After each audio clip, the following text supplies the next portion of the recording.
നമസ്കാരം. US weekly റൌണ്ടപ്പിന്റെ മറ്റൊരു എപ്പിസോഡിലേക്ക് ന്യൂയോർക്കിൽ നിന്ന് എല്ലാ പ്രേക്ഷകർക്കും ഒരിക്കൽ കൂടി സ്വാഗതം. ഈ ആഴ്ചയിലെ ഹൈലൈറ്റ്സ്. അമേരിക്കയിൽ സാമ്പത്തിക പ്രതിസന്ധി കാരണം വൻതോതിൽ ജോലി നഷ്ടം. സിറ്റി ഗ്രൂപ്പ് 52,000 ജോലികൾ നിർത്തലാക്കും. മറ്റു ബാങ്കുകളും ഉടൻ ലേ ഓഫുകൾ പ്രഖ്യാപിക്കും.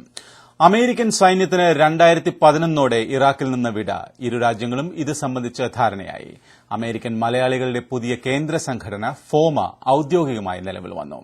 US weekly roundup starts now, so please stay with us.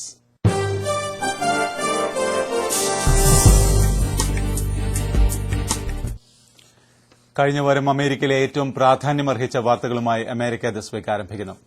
സാമ്പത്തിക പ്രതിസന്ധിയിൽ ഉലയുന്ന പ്രമുഖ ആഗോള ബാങ്കായ സിറ്റി ഗ്രൂപ്പ് 52,000 ജീവനക്കാരെ പിരിച്ചുവിടും. അമേരിക്കയിലും മറ്റ് രാജ്യങ്ങളിലുമുള്ള സിറ്റി ബാങ്ക് ജീവനക്കാരെ ഈ നടപടി ബാധിക്കുമെന്ന് സിഇഒ വിക്രം പണ്ഡിറ്റ് ന്യൂയോർക്കിൽ പ്രഖ്യാപിച്ചു. നടപടികളുടെ ഭാഗമായി സിറ്റി ഗ്രൂപ്പ് 20% ചിലവ് ചുരുക്കൽ പദ്ധതികളും പ്രാവർത്തികമാക്കും. 22,000 ജീവനക്കാരെ പിരിച്ചുവിടുമെന്ന് നേരത്തെ പ്രഖ്യാപിച്ചിരുന്നു. ഇതോടെ മൊത്തം 74,000 ജോലികളാണ് നഷ്ടമാകുക. ആഗോള സാമ്പത്തിക പ്രതിസന്ധിയുടെ ഫലമായി $2,000 കോടി നഷ്ടമാണ് കഴിഞ്ഞ വർഷം സിറ്റി ബാങ്ക് രേഖപ്പെടുത്തിയത്. 2009ലും 2010ലും ബാങ്കിന് ലാഭമുണ്ടാക്കാൻ കഴിയില്ല എന്ന സ്ഥിതി നിലവിൽ ഉള്ളതുകൊണ്ടാണ് ഈ നടപടിയെന്ന് വിക്രം പണ്ഡിറ്റ് പറഞ്ഞു. സിറ്റി ഗ്രൂപ്പിന്റെ റീറ്റെയിൽ, ഇൻവെസ്റ്റ്മെന്റ് ബാങ്കിംഗ് മേഖലകളിലാണ് പ്രധാനമായും ജോലികൾ നഷ്ടപ്പെടുക. നിയുക്ത പ്രസിഡന്റ് ബറാക് ഒബാമയും പ്രസിഡന്റ് സ്ഥാനാർത്ഥിയായിരുന്ന ജോൺ മെക്കെയിനും കൂടിക്കാഴ്ച നടത്തി. വാശിയേറിയ തിരഞ്ഞെടുപ്പിന് ശേഷം ഇതാദ്യമായാണ് ഇരുവരും കണ്ടുമുട്ടുന്നത്. അമേരിക്കൻ സെനറ്റ് അംഗമായി തുടരുന്ന മെക്കെയിൻ ബറാക് ഒബാമയ്ക്ക് എല്ലാ സഹകരണവും വാഗ്ദാനം ചെയ്തു. കൂടാതെ തിരഞ്ഞെടുപ്പിൽ ഉയർന്നുവന്ന ഊർജ്ജ നയം, സാമ്പത്തിക പ്രതിസന്ധി, ആഭ്യന്തര സുരക്ഷ എന്നീ വിഷയങ്ങളിൽ ഒരുമിച്ച് പ്രവർത്തിക്കാനും ധാരണയായി. അമേരിക്ക ഇപ്പോൾ നേരിടുന്ന കാതലായ പ്രശ്നങ്ങൾ പരിഹരിക്കാൻ റിപ്പബ്ലിക്കൻ പാർട്ടിയും ഡെമോക്രാറ്റിക് പാർട്ടിയും ഒരുമിച്ച് പ്രവർത്തിക്കേണ്ടത് അനിവാര്യമാണെന്ന് കൂടിക്കാഴ്ചയ്ക്ക് ശേഷം പുറത്തിറക്കിയ സംയുക്ത പ്രസ്താവനയിൽ പറയുന്നു. തന്റെ ഭരണകാലയളവിൽ ജോൺ മെക്കെയിനെ പോലുള്ള മുതിർന്ന നേതാക്കളുടെ ഉപദേശം തേടാൻ താൻ മുന്നോട്ട് വരുമെന്ന് ബറാക് ഒബാമ പറഞ്ഞു. അമേരിക്കൻ മലയാളികളുടെ കേന്ദ്ര സംഘടനയായ ഫോമ ഔദ്യോഗികമായി നിലവിൽ വന്നു. കഴിഞ്ഞ വാരം നടന്ന ജനറൽ കൌൺസിൽ സമ്മേളനത്തിൽ അമേരിക്കയിലെ 45ലധികം മലയാളി അസോസിയേഷനുകളുടെ പ്രതിനിധികളുടെ യോഗത്തിൽ പുതിയ സംഘടനാ ഭരണഘടന നിലവിൽ വന്നു. പുതിയ ഭാരവാഹികളുടെ തിരഞ്ഞെടുപ്പും നടന്നു. John Titus president, John Varghese secretary, Joseph Ouso treasurer എന്നിവരാണ് പുതിയ ഭാരവാഹികൾ. എന്റെ പേര് ജോൺ ടൈറ്റസ്, ഫോമയുടെ പ്രസിഡന്റാണ്. ഈ ഫോമയുടെ പ്രസിഡന്റായിട്ട് വരുന്നതിൽ വളരെ സന്തോഷമുണ്ട്. ഇതിന്റെ പ്രവർത്തനങ്ങൾ അടുത്ത 2 വർഷത്തേക്ക് വളരെ പൂർവാധികം ശക്തിയോടുകൂടി മുന്നോട്ട് വരുമെന്നുള്ള ധാരണയോടുകൂടിയാണ് ഇതിലേക്ക് വന്നിരിക്കുന്നത്. എന്റെ കൂടെയുള്ള കമ്മിറ്റി അംഗങ്ങളും മറ്റു ആൾക്കാരും അതനുസരിച്ച് വർക്ക് ചെയ്യുന്നുണ്ട്. അതിൽ നമ്മുടെ അമേരിക്കൻ മലയാളികളുടെ എല്ലാവിധമായ സഹായ സഹകരണങ്ങൾ ഞാൻ പ്രതീക്ഷിച്ചുകൊള്ളുന്നു. ഞങ്ങളുടെ പ്രവർത്തനങ്ങളുടെ കാര്യങ്ങൾ കാണിക്കണം എന്നുള്ള ആഗ്രഹത്തോടെയാണ് മുന്നോട്ട് വന്നിരിക്കുന്നത്. ഞങ്ങളുടെ ഉദ്ദേശം ഇത് ഒരു അമേരിക്കയിലെ മലയാളികളുടെ മഹത്തായ ഒരു അസോസിയേഷനായിട്ട് ഒരു കാലത്ത് മാറണം.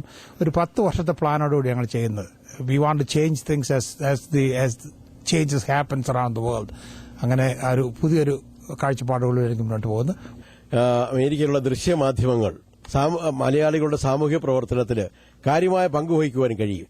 ഞങ്ങളെ സംബന്ധിച്ചുള്ള ഞങ്ങൾ നടത്തുന്ന പരിപാടികൾ, പ്രഖ്യാപിക്കുന്ന പരിപാടികൾ ജനഹൃദയങ്ങളിൽ എത്തിക്കുന്ന ശ്രമകരമായ ജോലി നിങ്ങളിലാണ്. കൂടാതെ 15ലധികം ദേശീയ ഭാരവാഹികളും ഉൾപ്പെടുന്ന നേതൃത്വമാണ് ഫോമ അംഗീകരിച്ചത്. അമേരിക്കൻ മലയാളികളുടെ ദൈനംദിന ജീവിത കാര്യങ്ങളിൽ താൽപര്യമുളവാക്കുന്ന ഒരു പ്രവർത്തന രീതിയുമായി മുമ്പോട്ട് പോകുന്നു എന്നുള്ളതാണ്. അമേരിക്കൻ മലയാളി കുടുംബങ്ങളിലുള്ളവരുടെ സാഹിത്യ വാസനകൾ, കലാപരമായ വാസനകൾ, രാഷ്ട്രീയ സാമൂഹ്യ രംഗങ്ങളിൽ ഫോമ ഏറെ കാര്യമായ സ്വാധീനം ചെലുത്തുവാൻ കഴിയും എന്ന് തന്നെയാണ് ഞങ്ങൾ കരുതുന്നത്. ഫോമയുടെ 2009 ദേശീയ കൺവെൻഷൻ ലാസ് വേഗസിൽ നടക്കും. ലാസ് വേഗാസ് അമേരിക്കൻ മലയാളികളിൽ പെട്ട പല ആൾക്കാരും ഏറെ സന്ദർശിച്ചിട്ടില്ലാത്തൊരു സ്ഥലമാണ്. ഞങ്ങൾ വിശ്വസിക്കുന്നത് കുടുംബാംഗങ്ങളുമായി സന്ദർശിക്കുവാൻ സാധ്യതയുള്ള വെസ്റ്റ് കോസ്റ്റിലെ ഒരു പ്രധാന പട്ടണമാണ് ലാസ് വേഗസ്. അത് കാണുന്നതിന് വേണ്ടി അമേരിക്കൻ മലയാളികൾ ഏറെ താൽപര്യം കാട്ടും എന്ന് തന്നെയാണ് ഞങ്ങളുടെ വിശ്വാസം. US വീക്ക്ലി റൌണ്ടപ്പിന് ഒരു ചെറിയ ഇടവേള.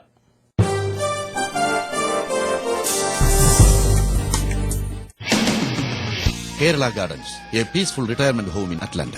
കേരളത്തിലെ അതേ സംസ്കാരത്തിലുമുള്ള സമാധാനവും സുരക്ഷിതത്വവും നൽകുന്ന വീടുകൾ. ട്രിവാൻഡ്രം കോർട്ട്, തൃച്ചൂർ റോഡ് തുടങ്ങി നമ്മുടെ നാടിന്റെ ഓർമ്മകൾ ഉണർത്തുന്ന വില്ലകളും റോഡുകളും ഈ മലയാളി കൂട്ടായ്മയിൽ ഒരുങ്ങുന്നു. നോർത്ത് അമേരിക്കൻ മലയാളികൾക്ക് റിട്ടയർമെന്റിന് ശേഷം ഒരുമിച്ച് കഴിയാനും സമാധാനവും സന്തോഷവും നിറഞ്ഞ ജീവിതം ആസ്വദിക്കാനും ഏറ്റവും നല്ല ഇടം.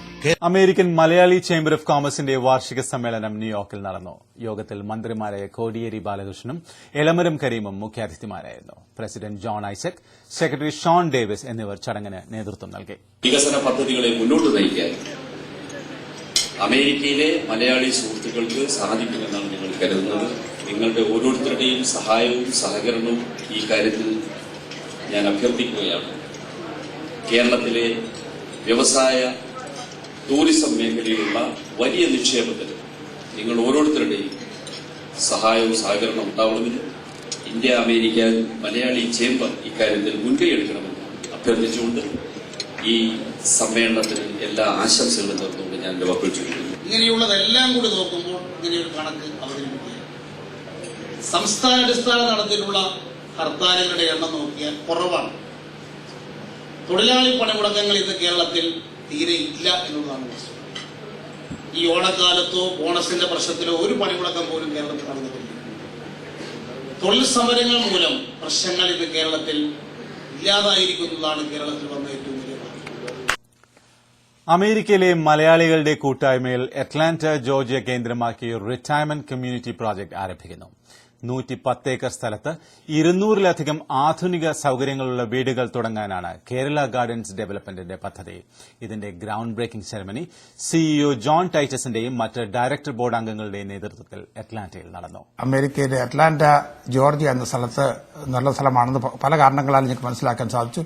പ്രത്യേകിച്ച് അമേരിക്കൻ സെൻസസ് അനുസരിച്ച് one of the top 5 retirement കമ്മ്യൂണിറ്റിയാണിത്. അങ്ങനെ ഞങ്ങൾ ഈ സ്ഥലം തിരഞ്ഞെടുത്ത് ഒരു 114 ഏക്കർ ഞങ്ങൾ വാങ്ങിയിട്ടുണ്ട്.